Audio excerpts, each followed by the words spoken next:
জীবনে এমন সমস্ত ঘটনা ঘটে যেগুলোর কোনো ব্যাখ্যা পাওয়া আজও অসম্ভব। সেগুলো সত্যিই নাকি আমাদের কল্পনা, তা ভাবতে গিয়ে আমাদের শিহরণ জাগে।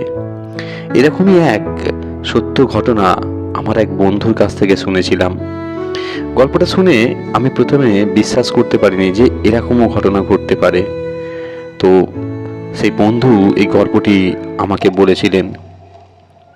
ওদের বাড়ি আমাদের ন্যাশনাল হাইওয়ে থেকে কিছুটা দূরে ছিল এবং সেখানে প্রায় শুনশান জায়গা এবং ওখানে কয়েকটি ফ্যামিলি বাস করত। ওই গোটা দুয়েক পরিবার।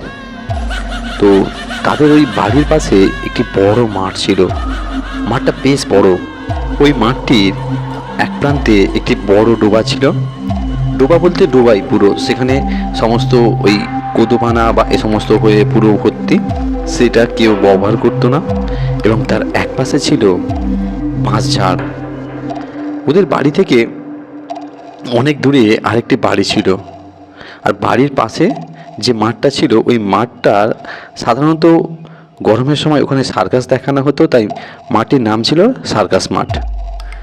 গভীর রাতে ওই এলাকা খাঁ খাঁ করত, কোনো জনপ্রাণীর দেখা পাওয়া যেত না। আর ওদের বাড়ির একটি ঘর ছিল যেটা মাঠের একদম গায়ে, যেখানে জানালা দিয়ে ওই মাঠের সমস্ত দৃশ্য চোখে পড়তো। গরমের দিনে ওরা প্রায় লক্ষ্য করত একটি লোক ওই মাঠের উপর দিয়ে একটি ব্যাগ হাতে করে হেঁটে যায়। জ্যোৎস্না রাতে সেটা পরিষ্কার বোঝা যেত, কিন্তু কিছুটা দূর ওই লোকটা যাওয়ার পরই আবার অদৃশ্য হয়ে যেত। ওরা এরকম গরমের দিনে প্রায় লক্ষ্য করত।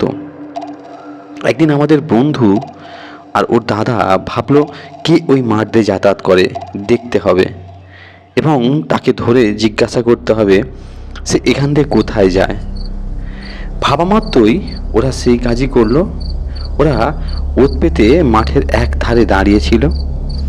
ঠিক রাত্রি 12টার পর ওই ব্যক্তিকে ওরা দেখতে পেল ওই মাঠের সামনে দিয়ে হেঁটে আসছে।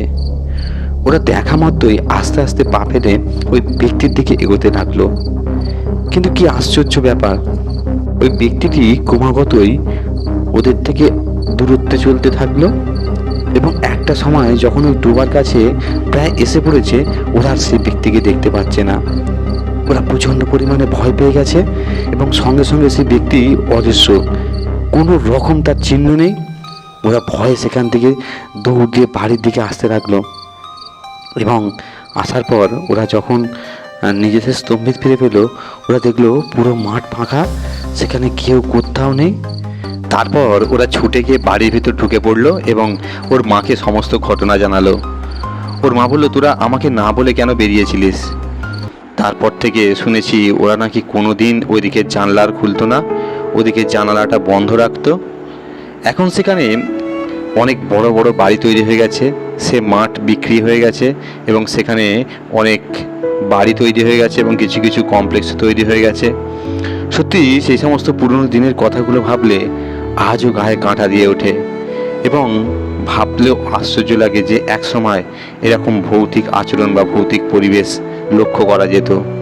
সেসব আজ অতীত।